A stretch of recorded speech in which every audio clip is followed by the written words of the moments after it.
Olá, queridas irmãs, queridos irmãos, estamos em mais um programa O Espírito da Letra. Um novo livro que para nós está trazendo tantos ensinamentos.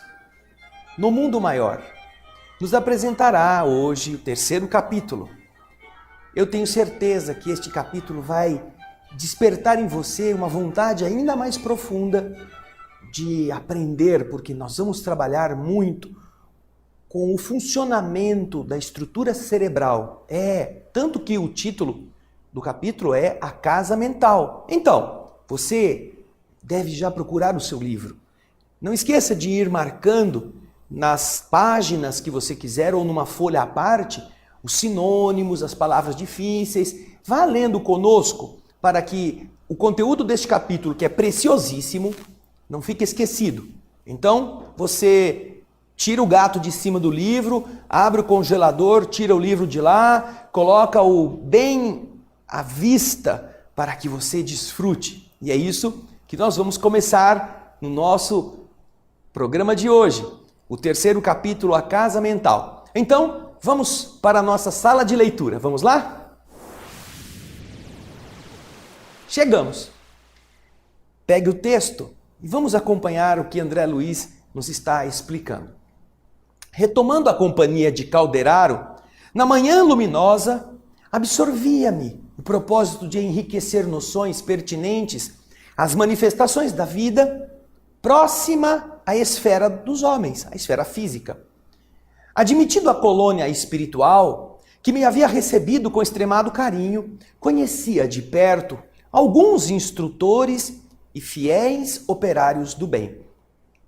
Inquestionavelmente, vivíamos todos em intenso trabalho, com escassas horas reservadas às excursões de entretenimento.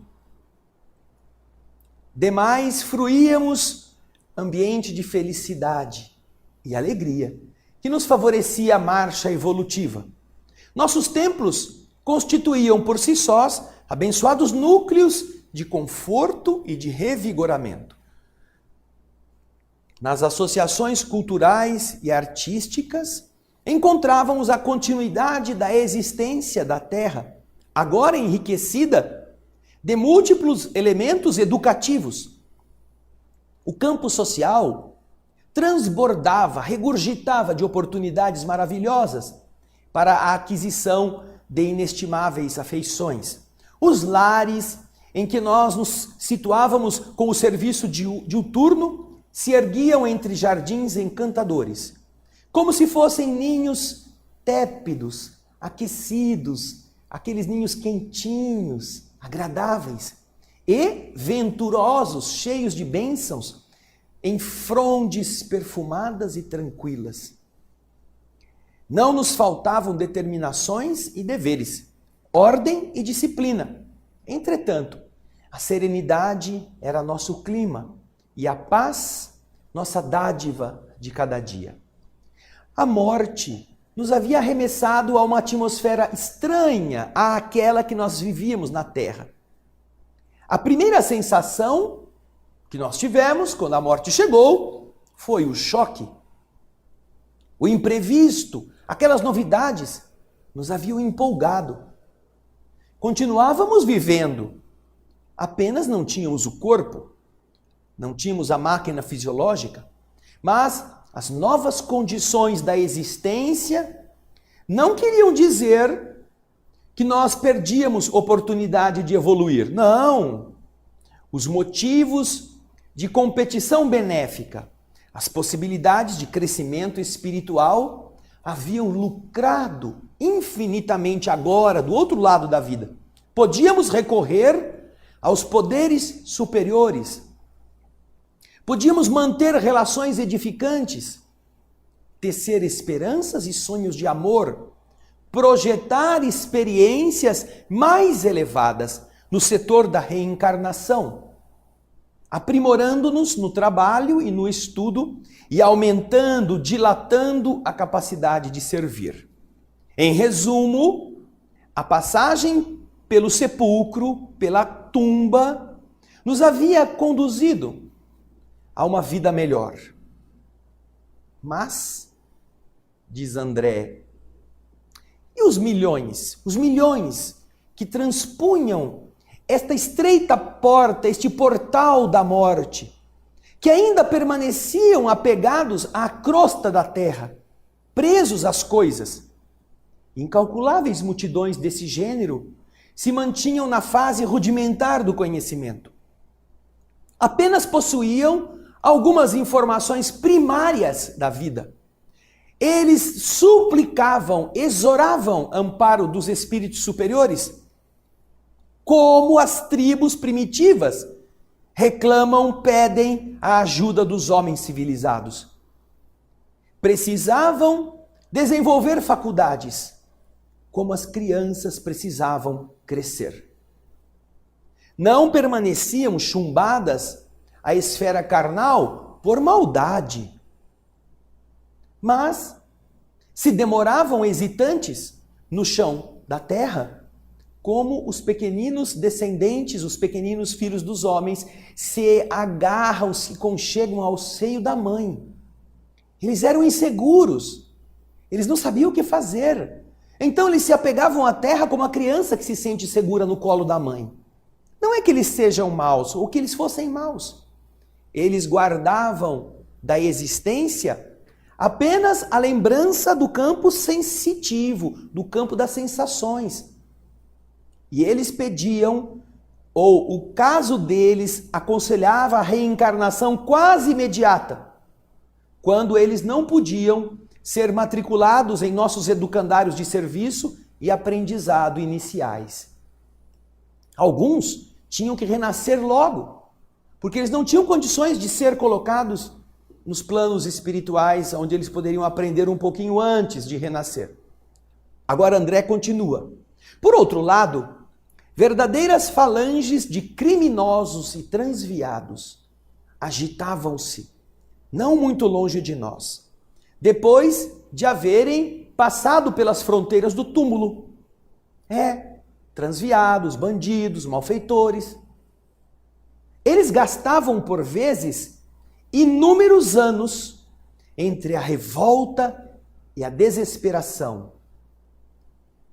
parecendo-se com horrorosos, monstruosos gênios da sombra, como acontece nos círculos terrenos com os delinquentes contumazes, reincidentes, rebeldes e teimosos, segregados, separados, isolados da sociedade sadia.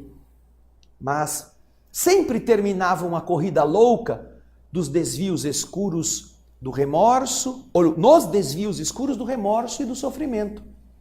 Eles invariavelmente acabavam se arrependendo. E então penitenciavam-se, finalmente, das suas perversidades. Diz André, o arrependimento, porém, é caminho para a regeneração, mas nunca passaporte direto para o céu. Razão pela qual esses seres infelizes formavam quadros vivos de padecimento e de horror. Em várias experiências, eu os via conturbados e aflitos, assumindo formas desagradáveis ao olhar. Nos casos de obsessão, eles se convertiam em algozes recíprocos, ou então em carrascos, verdugos, frios das vítimas encarnadas.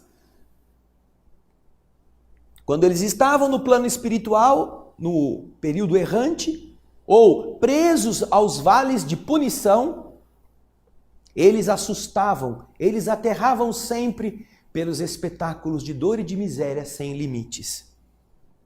No entanto, era necessário convir eles, os desventurados, e nós outros, que continuávamos trabalhando em ritmo normal, que atravessáramos portas idênticas, passáramos pelo túmulo. Talvez, em muitos casos, nós tivéssemos abandonado o invólucro material sob as pressões de doenças semelhantes, eles e nós. Isto considerando e por desejar conhecer a divina lei, que não concede paraísos de graça ou de favor, nem estabelece infernos eternos, confrangia-me, angustiava-me o contemplar as imensas fileiras de infortunados. André Luiz, então, está fazendo uma reflexão filosófica, analisando que ele estava em uma sociedade onde havia uma relação de aprendizado. Eles tinham deveres, tinha hierarquia, tinha trabalho constante, mas tudo era sereno. Eles evoluíam com o aprendizado. Eles tinham a relação das pessoas, constituíam lares, tinham famílias, ali habitavam ambientes harmônicos. Mas, apesar dele estar assim e existir esta sociedade onde ele se encontrava, ele reconheceu que havia milhões de outros seres que não conheciam absolutamente nada dessas leis. E que por causa disso, quando estavam na Terra, não sabiam como agir para se verem acolhidos em ambientes preparados que os recebessem, pelo menos para dar um cursinho rápido, pelo menos para ajudá-los. Eles ficavam presos, não por maldade, esses ingênuos, estes imaturos, ficavam presos à crosta da terra, como se fosse o filho com medo de se afastar da mãe. Mas tinham os outros, os maldosos, os rebeldes, os renitentes, que se transformavam em verdadeiros algozes uns dos outros e eram de aparências horríveis. E esses também estavam entre a rebeldia, a miséria, a moral, a raiva daqueles que eram felizes, tentando atrapalhar a vida dos que queriam subir. E então passavam por dores atrozes até que se arrependessem. Então agora André Luiz está fazendo essa comparação. Nós morremos às vezes das mesmas doenças. Como é que a gente pode entender a bondade divina, que certamente não deve se esquecer de ninguém? Como que a gente deve entender por que estas coisas acontecem? E então, depois do nosso primeiro intervalo, você vai acompanhar a descrição primorosa que nós vamos aprender com André Luiz a respeito da casa mental. Eu aguardo você.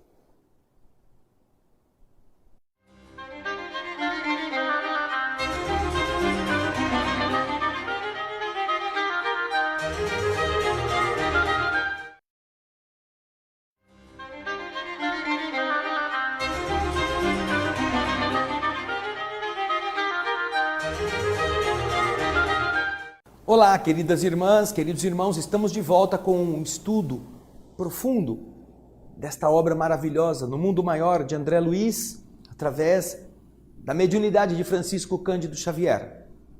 Estamos tratando do capítulo 3º, o capítulo que fala sobre a casa mental, tá vendo? Ó o cabeção, a casa mental. E André Luiz estava fazendo muitas referências filosóficas às situações das pessoas em diferentes estágios evolutivos. Então nós vamos voltar agora para a nossa sala de leitura para continuarmos a ver o que André Luiz nos está ensinando. Vamos até lá? Então, André Luiz continua a nos dizer, acompanhe no texto, efetivamente, eu havia identificado numerosos destes espíritos em câmaras retificadoras através de múltiplas instituições de beneficência. Todavia, estes, situados na zona do amparo fraterno, tinham a seu favor sintomas de melhora quanto ao reconhecimento das próprias falhas ou aos créditos espirituais de que gozavam, graças a certas forças que intercediam a benefício deles. Eles tinham algum mérito. Por isso que em algumas instituições espirituais eles podiam ser acolhidos. Então André Luiz está falando que nas câmaras de retificação dessas instituições do mundo invisível, uma delas André Luiz também trabalhava nela, lá em Nosso Lar, já havia espíritos assim, mas eles já tinham alguma melhora. Mas ele está dizendo que estes infelizes a que eu me refiro, aqueles que estavam nas condições precaríssimas, provinham de outras origens. Eram os ignorantes, os revoltados, os perturbadores e os impenitentes, aqueles que nunca se penitenciam, aqueles que nunca se arrependem, que são os teimosos, os obstinados, de alma impermeável, impenetrável às advertências edificantes. Eram os enfatuados, orgulhosos, soberbos e os vaidosos dos mais variados matizes, perseverantes do mal, dissipadores da energia da alma em atitudes perversas diante da vida. Meu contato com eles, em diversas ocasiões, fora simplesmente um encontro passageiro, fortuito, sem maior significação para o meu esclarecimento. Por que motivo, perguntava eu, diz André, eles se demoravam tanto nesse hemisfério obscuro da incompreensão? Porque eles adiavam por vontade própria a recepção da luz? Não, por acaso não lhes doeria a condição de seres condenados por eles próprios a tão longas penas, tão longos sofrimentos? Não experimentariam vergonha pela perda voluntária de tempo? Muitas vezes eu me surpreendia ao observá-los. Os traços fisionômicos de muitos desses desventurados pareciam monstruoso desenho, provocando ironia e piedade. Que lei regeria esta modelagem, esta estereotipagem nas suas formas? Que lei que fazia que eles ficassem monstruosos assim? A mãe natureza, pródiga de bênçãos em todos os planos, por acaso os teria esquecido?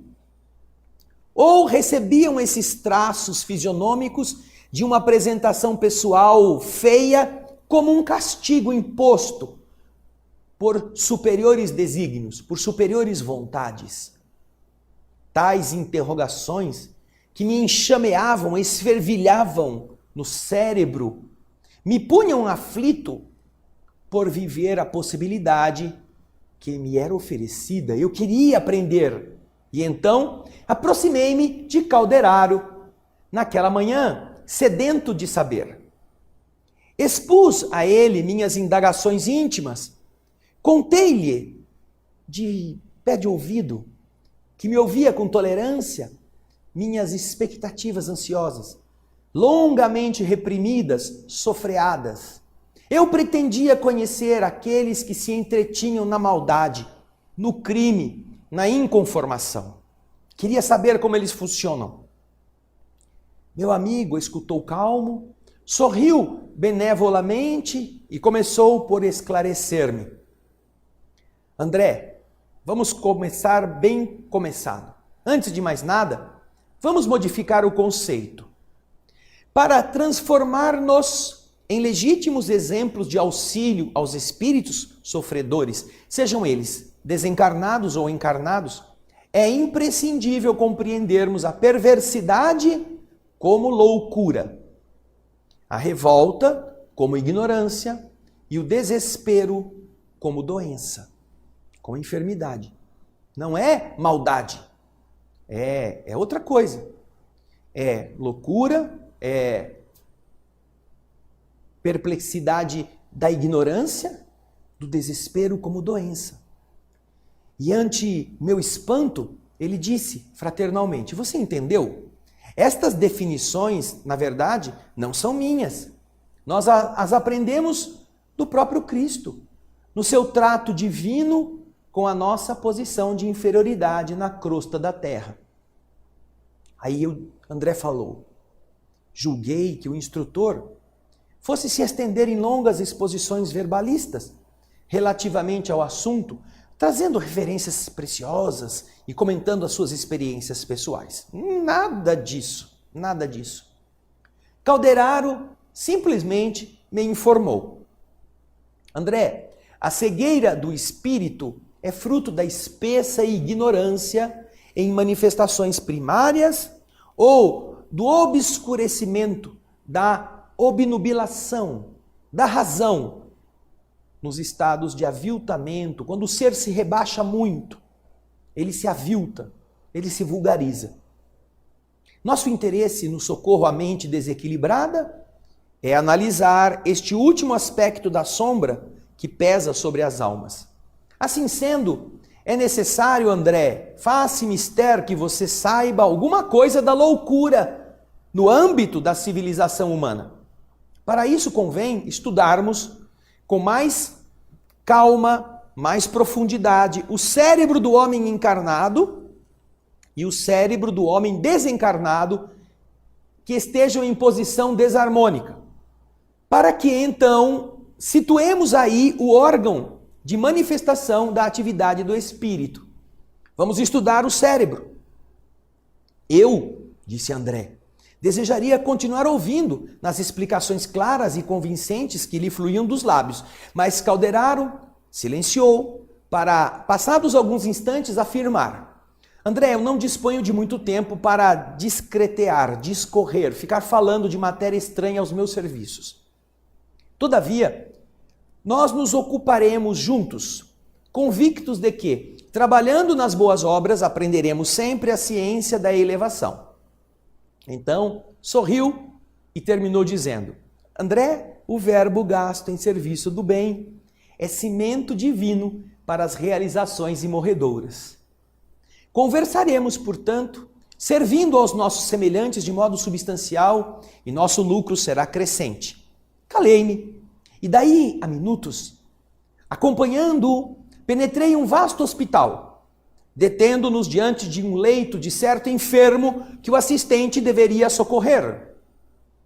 Abatido e pálido, mantinha-se o enfermo unido a um deplorável espírito do nosso plano, que estava em míseras condições de inferioridade e de sofrimento. O doente, embora quase imóvel, acusava forte tensão nos nervos, sem perceber, com os seus olhos físicos, a presença do espírito tenebroso, de aspecto sinistro. Pareciam visceralmente jungidos, ligados tão intimamente que parecia que as vísceras dos dois eram as mesmas. Tal a abundância de fios muito tênues, fininhos, que mutuamente os entrelaçavam, desde o tórax até a cabeça, pelo que me pareciam dois prisioneiros de uma rede fluídica. Pensamento de um deles, com certeza, viveria no cérebro do outro. Comoções e sentimentos seriam permutados, seriam trocados entre ambos com matemática precisão. Espiritualmente, estariam continuada e perfeitamente identificados entre si. Eu os observava admirado. O fluxo de comuns vibrações mentais era patente. Dispunha-me a comentar o fenômeno quando Calderaro percebeu a intenção de falar e se adiantou recomendando: André, examine o cérebro do nosso irmão encarnado. E André, então, se detém sobre o cérebro daquele que estava na cama. Concentrei-me na contemplação do delicado aparelho, centralizando toda a minha capacidade visual, de modo a analisá-lo interiormente, analisá-lo por dentro. O envoltório craniano, ante os meus poderes visuais intensificados, não era obstáculo, não apresentava nenhuma resistência, eu podia penetrá-lo. Como eu havia reparado de outras vezes, ali se encontrava o complicado departamento da produção mental, parecendo-se mais a um laboratório dos mais complexos e dos menos acessíveis. Aquelas circunvoluções separadas entre si, reunidas em lóbulos igualmente distanciados uns dos outros pelas cissuras, davam-me a ideia de um aparelho elétrico, quase não pesquisado ou aprofundado pelos homens. Comparando os dois hemisférios, eu me recordei das designações da terminologia clássica, da medicina, e demorei-me longos minutos reparando as disposições especiais dos nervos e as características da substância cinzenta. Puxa vida, imagina! para o médico, agora está no plano espiritual, agora ele pode penetrar no cérebro com a visão e perceber tudo aquilo que antes ele não conseguia ver, a não ser quando passava um serrote na cabeça da pessoa para abrir os ossos e dar uma olhada como era lá dentro. Na parte 3, então, aí você vai ver que coisa linda ele descobriu lá. Seja no cérebro do encarnado, seja no cérebro do espírito. Mas isso vai ficar para o nosso próximo bloco. Eu espero você.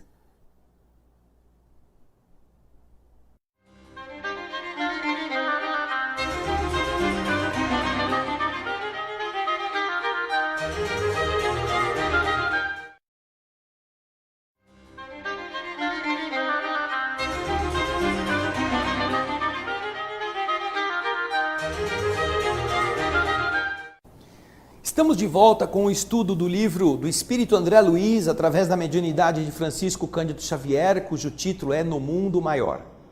É o capítulo 3º, que se chama A Casa Mental. E agora, nesse bloco, André Luiz vai começar a averiguar o cérebro daquele ser que estava na cama, encarnado, doente, assediado por um espírito que o perturbava. Aliás, a gente não sabe quem perturbava quem ali, não é mesmo?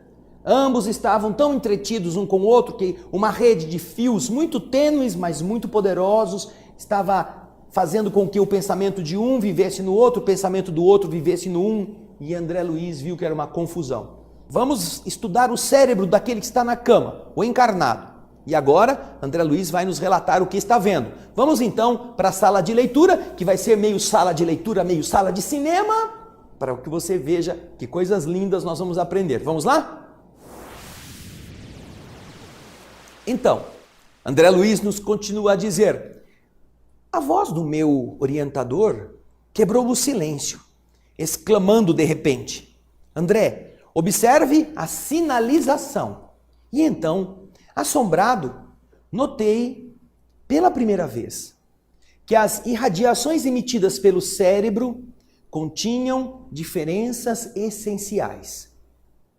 Cada centro motor tinha características próprias, assinalava-se com peculiaridades diferentes através das forças radiantes, das forças que irradiavam. E então eu descobri, surpreso, que toda a província cerebral, todo o terreno do cérebro, pelos sinais luminosos que ele emitia, se dividia em 3 regiões distintas. E agora você vai ver essas regiões que nós vamos ler e acompanhar com o texto. Temos uma imagem para que você veja o cérebro por dentro. E você poderá acompanhar com esta imagem que vai ver aqui, essa imagem mesmo. Você vê os lobos frontais nesta imagem. Aquela parte bem da frente que está em rosa são as áreas referentes a estas zonas de associação que eram quase brilhantes.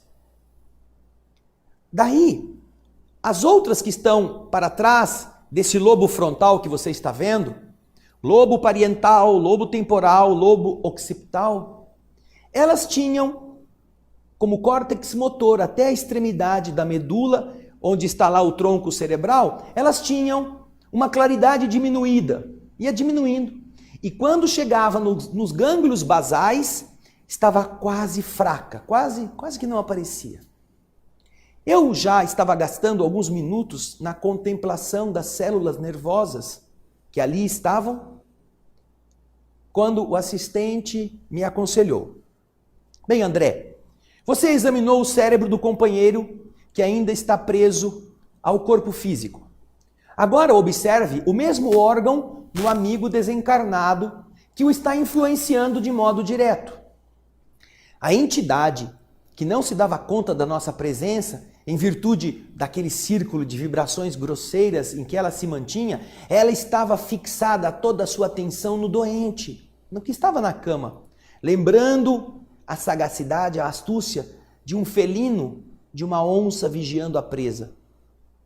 Eu observei estranha ferida na região torácica e me dispunha a investigar a causa, sondando os pulmões, quando Calderaro me corrigiu sem sem muita afetação, dizendo: André, trataremos da chaga no trabalho de assistência. Concentra as possibilidades da visão no cérebro. Então, decorridos alguns momentos, concluí que, com exceção da configuração das peças e do ritmo vibratório, eu tinha sob os olhos 2 cérebros quase idênticos. O campo mental do desencarnado diferenciava, revelando alguma superioridade no terreno da substância. Era feito de energia mais sutil, que no corpo perispiritual era mais leve, menos obscura. Tive então a impressão de que, se pegássemos o cérebro do amigo que estava na cama e lavássemos por dentro, tirando-o, depurando-o de certos corpúsculos mais pesados, o cérebro dos dois seriam praticamente iguais, na essência, o dele lavado e o da entidade, que eu mantinha agora sob exame. As divisões luminosas, porém, eram perfeitamente iguais. Mais luz nos lobos frontais, menos luz no córtex intermediário, o córtex motor, e quase nenhuma na medula espinhal, onde as irradiações se faziam difusas e opacas. Interrompi o estudo comparativo depois de uma acurada perquirição e olhei Calderaro como uma silenciosa interrogativa. O prestimoso mentor argumentou sorridente: André, depois da morte física, o que há de mais surpreendente para nós é reencontrarmos a vida.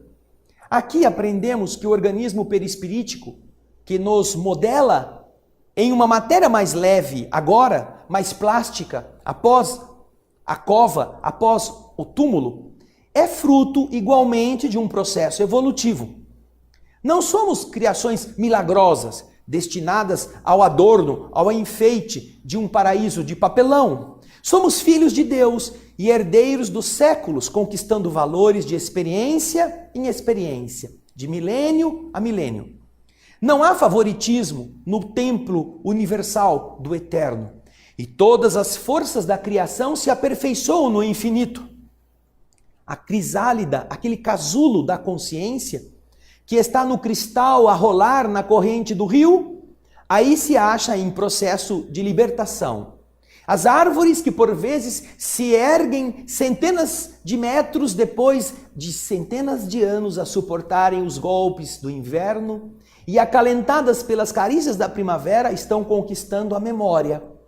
A fêmea do tigre lambendo os filhinhos recém-nascidos aprende os rudimentos do amor. O macaco, guinchando, organiza a faculdade da palavra. Em verdade, Deus criou o mundo, mas nós nos conservamos ainda longe da obra completa. Os seres que habitam o universo vão destilar muito suor por muito tempo para aprimorá-lo. Assim também os indivíduos. Somos criação do Autor Divino e devemos nos aperfeiçoar integralmente. O Eterno Pai estabeleceu como lei universal que seja a perfeição obra do cooperativismo entre Ele e nós, os seus filhos. Silenciou o mentor por alguns instantes, sem que me ocorresse vontade suficiente para qualquer comentário aos seus elevados conceitos. Logo após, indicou-me a medula espinhal e continuou dizendo: eu acho que não é necessário qualquer referência aos trabalhos primordiais do nosso longo drama de vida evolutiva. Desde a ameba, na tépida água do mar, até o homem, estamos lutando, aprendendo e selecionando invariavelmente. Para adquirir movimento e músculos, faculdades e raciocínios, experimentamos a vida e por ela somos experimentados milhares de anos. As páginas da sabedoria hinduísta são escritos de ontem e a boa nova de Jesus é matéria de hoje, se comparadas aos milênios vividos por nós na jornada de progresso. E então, depois de fazer com a mão direita um significativo gesto, prosseguiu. No sistema nervoso temos o cérebro inicial, depósito dos movimentos instintivos e sede das atividades do subconsciente. Aí sim. E eu quero mostrar para vocês agora um pequeno vídeo que você vai ver o tubo neural sendo formado e o processo da medula aparecendo. Dá uma olhadinha que interessante ao longo da evolução do feto.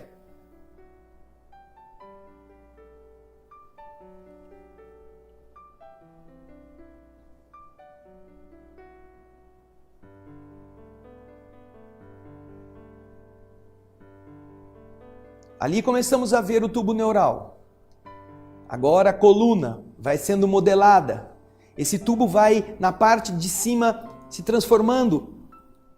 Vejam só, embrião do cérebro, os gânglios basais. Vejam só que lindo. Ali está a estrutura toda.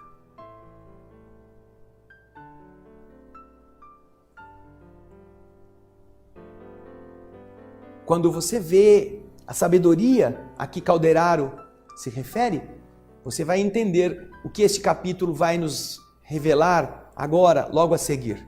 E é isso que nós queremos que você esteja atento conosco no próximo bloco. Nós vamos ver essas imagens e algumas outras para você entender aonde está cada coisa que Calderaro vai nos explicar, tá bom? Então, até daqui a pouquinho a gente está de volta.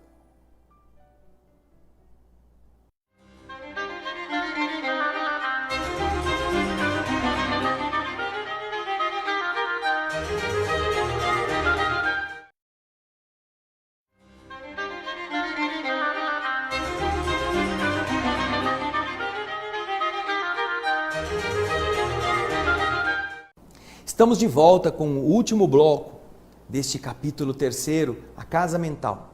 E você vai ter aqui uma introdução desse estudo, porque no capítulo seguinte você vai aprofundá-lo. André Luiz vai nos propiciar mais ainda informações a respeito. Mas vamos logo para a sala de leitura para a gente continuar a ver o que Calderaro está explicando. Vamos lá? Diz Calderaro na sequência, veja lá. No sistema nervoso, temos o cérebro inicial, repositório, depósito dos movimentos instintivos e sede das atividades subconscientes. Consideremos como sendo o porão da individualidade, onde nós arquivamos todas as experiências e registramos os menores fatos da vida.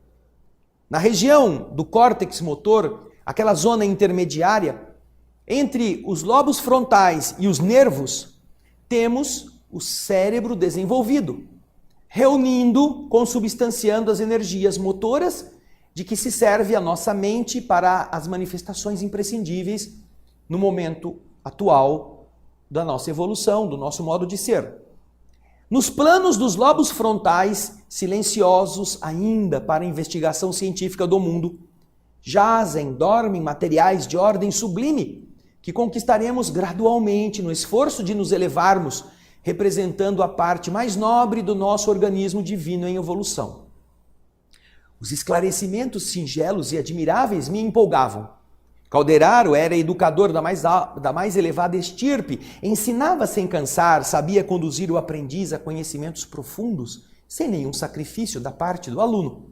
Eu lhe apreciava nobreza, quando então, depois de um breve intervalo, prosseguiu dizendo: não podemos dizer que possuímos 3 cérebros ao mesmo tempo. Temos apenas um, que, porém, se divide em 3 regiões distintas. Vamos considerar como se fosse um castelo de 3 andares. No primeiro, situamos a residência dos nossos impulsos automáticos, simbolizando o sumário, o resumo vivo dos serviços realizados. No segundo andar, localizamos o domicílio das conquistas atuais, onde se erguem e se consolidam as qualidades nobres que estamos edificando no presente. No terceiro, temos a casa das noções superiores, indicando as eminências, as elevações que nos cumpre atingir. Num destes centros moram o hábito e o automatismo, naquele mais baixo. Nós temos uma imagem que vai mostrar para vocês o centro basal. É uma imagem do cérebro azul com aqueles núcleos vermelhinhos bem na base. Esse é o primeiro Primeiro andar, esse aí que vocês estão vendo.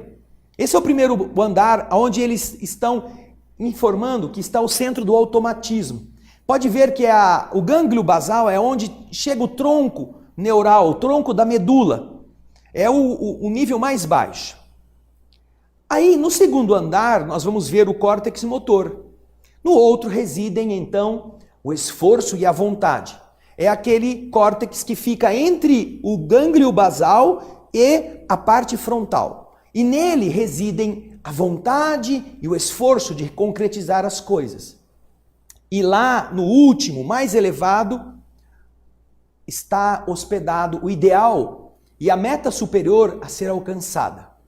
Distribuímos, deste modo, nos 3 andares, o subconsciente, o consciente e o superconsciente.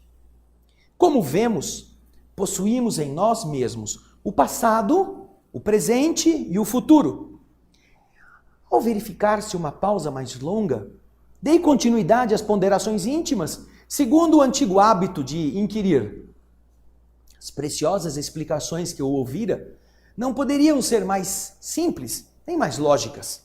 Entretanto, eu perguntava a mim mesmo, o cérebro de um desencarnado também poderia adoecer? Eu sabia que a substância cinzenta no mundo físico, aquela que está dentro do cérebro, podia ser acometida pelos tumores, pelo amolecimento, pela hemorragia. Mas, do lado de cada vida, na esfera nova, a que a morte me conduzira, que fenômenos doentios, que fenômenos de doenças poderiam assediar a mente? Calderaro percebeu as minhas indagações e respondeu: André, não discutiremos aqui as moléstias físicas, propriamente ditas. Quem acompanha como nós, desde muito tempo, o trabalho dos psiquiatras verdadeiramente consagrados ao bem do próximo, conhecem a exaustão, conhecem profundamente que todos os títulos de gratidão humana permanecem sem expressão diante do apostolado de um Paul Broca, por exemplo, que identificou a enfermidade do centro da palavra. Você está vendo a imagem de Paul Broca, um dos renomados cientistas e pesquisadores que foi descobrindo o centro da linguagem no cérebro de alguns dos seus pacientes, que havia entre eles um que tinha dificuldade de falar. Ou então, de um Wagner Jauregg, que se dedicou à cura da paralisia ao perseguir o espiroqueta da sífilis, até encontrá-lo lá dentro da matéria cinzenta. E você está vendo a imagem de Julius Wagner Jauregg. E o espiroqueta na matéria cinzenta perturbava as zonas motoras. Diante de fenômenos como estes, é compreensível a quebra da harmonia cerebral em consequência de compulsoriamente se afastarem das aglutinações celulares do campo físico os princípios do corpo perispiritual. Essas aglutinações ficam então desordenadas em sua estrutura, em suas atividades normais, como acontece com o violino incapacitado para uma execução perfeita de um trecho melódico por trazer uma ou duas cordas desafinadas. Quando há alguma movimentação interna no cérebro, por causa de uma doença ou de um efeito tumoral, certamente, o perispírito não tem como conjugar-se naquela área e então fica meio desafinado e o corpo não reage como devia. Não devemos, como diz Calderaro na sequência, não devemos nem podemos ignorar as leis que regem os domínios da forma física. Daí a impossibilidade de querermos psicologia equilibrada sem fisiologia harmoniosa. A psicologia depende da fisiologia. É na esfera da ciência dos homens. Isto já é um caso pacífico. Se o corpo não está bem, o psiquismo pode estar alterado. Nós nos referiremos tão somente às manifestações espirituais, em sua essência. Você está me perguntando se a mente desencarnada pode adoecer. Ora, que pergunta! Você supõe que a maldade deliberada não seja uma moléstia da alma? Que o ódio não constitua essa doença terrível? Por acaso você supõe não existam vermes mentais da tristeza e da inconformação? Embora tenhamos a felicidade de agir num corpo mais sutil, mais leve, graças à natureza dos nossos pensamentos e aspirações, já distantes das zonas mais grosseiras da vida que nós deixamos, não possuímos ainda o cérebro dos anjos. Para nós, constitui incessante trabalho a conservação de nossa forma atual, a caminho de conquistas mais engrandecidas, mais alcandoradas. Não podemos descansar nos processos de iluminação. Cumpre-nos purificar sempre, selecionar pendores e inclinações e joeirar, examinar concepções de modo a não interromper essa marcha ascensional. Milhões vivem aqui na posição em que nos achamos, mas outros milhões permanecem na carne ou em nossas linhas mais baixas de evolução, sob o rigor, sob o guante de atroz demência. É para esses que nós devemos pensar sobre a patologia do espírito, socorrendo os mais infelizes e interferindo fraternal e indiretamente na solução de problemas escabrosos, em cujos fios negros eles se enredam. São duendes em desespero, vítimas de si mesmos, em terrível colheita de espinhos e desilusões.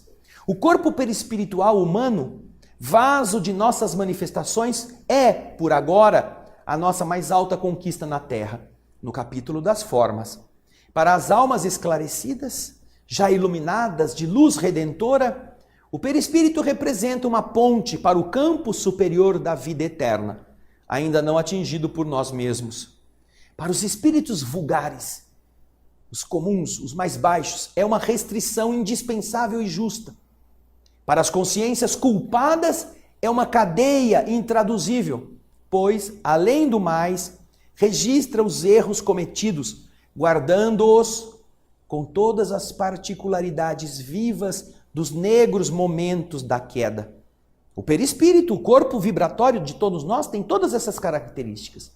O gênero de vida de cada um, no invólucro da Terra, no corpo físico, determina a densidade do organismo perispiritual após a morte da matéria. Ora, o cérebro é o instrumento que traduz a mente, manancial dos nossos pensamentos. Ele nasce na mente e como fonte brota do cérebro. Através dele, portanto, nós nos unimos à luz ou à treva, nos unimos ao bem ou ao mal. Percebendo então a atenção com que eu lhe segui os preciosos esclarecimentos, Calderaro sorriu significativamente e perguntou: "Você compreendeu?" Olhando para os dois sofredores ao nosso lado, prosseguiu dizendo: "Examinamos aqui dois doentes, um na carne e outro fora dela. Ambos trazem o cérebro intoxicado, sintonizando-se absolutamente um com o outro. Espiritualmente, rolaram do terceiro andar, onde situamos as concepções superiores, e entregando-se ao relaxamento da vontade, deixaram de acolher-se no segundo andar, sede do esforço próprio, perdendo valiosa oportunidade de se reerguer. Caíram desta forma na esfera dos impulsos instintivos, onde se arquivam todas as experiências da animalidade anterior." Nossa! Vocês estão vendo o que acontece. Um espírito que agora está preso ao outro, deixando de elevarem-se. E no próximo bloco nós vamos ver o final deste relato de Calderaro sobre a realidade das mentes que se entrelaçam nos processos do resgate coletivo, da afinidade no mal. Não saia daí não, que daqui a pouco a gente volta.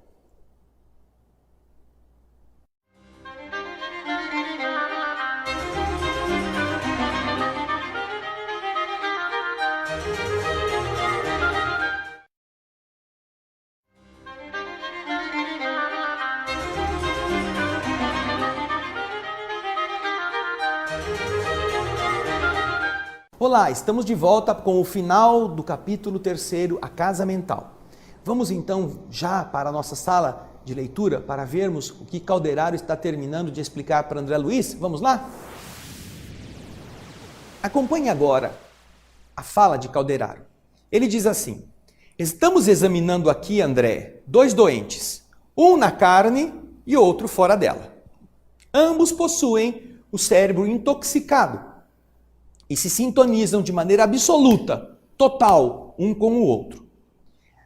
Espiritualmente, rolaram do terceiro andar, onde situamos as concepções superiores, e entregando-se ao relaxamento da vontade, deixaram de acolher-se no segundo, que era a sede do esforço próprio. Aquela parte do meio ali, onde vocês estão vendo as cores azul, amarelo e verde. Ali é o esforço próprio, o córtex motor. Mas também não pararam aí, as suas preocupações acabaram se perdendo a valiosa oportunidade de se reerguerem. E por isso caíram dessa maneira na esfera dos impulsos instintivos, onde se arquivam todas as experiências da animalidade anterior. O gânglio basal, a cabeça da medula, que termina ali, a medula espinhal que vem. Ambos, os dois doentes, detestam a vida, odeiam-se reciprocamente, desesperam-se, asilam ideias de tormento, de aflição e de vingança. Em resumo, são loucos, embora o mundo não lhes perceba o supremo desequilíbrio, que está bem no íntimo da organização do perispírito dos dois. Eu me dispunha a desfiar longa lista de perguntas referentes às duas personagens em foco, mas o interlocutor iniciou o serviço de assistência direta e, impondo a destra no lobo frontal esquerdo do doente encarnado, disse delicadamente: meu amigo, silencie agora suas ansiosas indagações. Acalme-se. No transcurso de nosso trabalho, eu vou lhe explicar quanto estiver ao meu alcance, ao alcance dos meus conhecimentos. E é isso que nós também queremos que você se recorde. Você vai ver de novo a imagem da formação do tubo neural, onde tudo começa. Ali está, na medula primitiva, todo o embrião desses três patamares do conhecimento. Veja que linda referência que a natureza nos dá. Célula que vai se multiplicando, que vai começando a se dobrar para formar o tubo neural, dali já sai coração, embrião de outros órgãos, mas aí está. Na ponta amarela, o comecinho do cérebro primitivo. A ponta azul, as áreas que vão depois se tornar essa parte básica, que vai suportar essas lembranças mais primitivas. A parte rosada, a parte do cerebelo, do fim da medula. Vejam lá, todas estas coisas têm funções especiais, funções específicas que vão possibilitar ao ser que tenha um cérebro que é a ferramenta da mente, do espírito. Que coisa linda! Olha só tudo isso. Em alguns meses, a natureza produz para que nós tenhamos vida. E para que a nossa vida não seja vegetativa, não seja uma vida sem ver, sem ouvir, sem falar, sem entender, sem nos relacionarmos. Nós vimos neste terceiro capítulo que todos nós temos essas três áreas: os lobos frontais, o córtex motor e os gânglios da base, gânglios basais. Nossas preocupações devem ser aquelas de nos levar cada vez mais para as coisas do mundo espiritual, dos ideais nobres, das realizações positivas. Não é só religião, não é só fanatismo, ao contrário, não é nada disso, é idealismo, é olhar as coisas com olhos positivos, é compreender as dificuldades dos outros. Tudo isto está localizado nesta área das realizações superiores. É claro que nós temos que trabalhar, temos que construir a nossa família, construir o nosso amanhã. Nosso esforço positivo realizado em atitudes de hoje estimula o funcionamento do córtex motor. Mas nós não devemos nos preocupar com as coisas negativas, invejosas, as coisas mesquinhas, porque isto é o nosso passado que está lá nos gânglios da base. O nosso passado está arquivado nos nossos neurônios primitivos, naquelas forças primordiais. Mas nós somos convidados a mergulhar para cima, para o terceiro andar. Você não pode entender tudo de uma vez. André Luiz é muito sábio. Então, agora no capítulo da semana que vem, que é o capítulo 4, tudo vai ficar ainda mais bem explicadinho. Agora é só uma introdução. Não esqueça de assistir também os capítulos anteriores. E depois você vai entender tantas coisas que envolvem manias, hábitos, tendências, inclinações, coisas boas ou coisas ruins. Esse livro é maravilhoso. E eu espero você no nosso próximo programa, O Espírito da Letra. Muito obrigado e muita paz.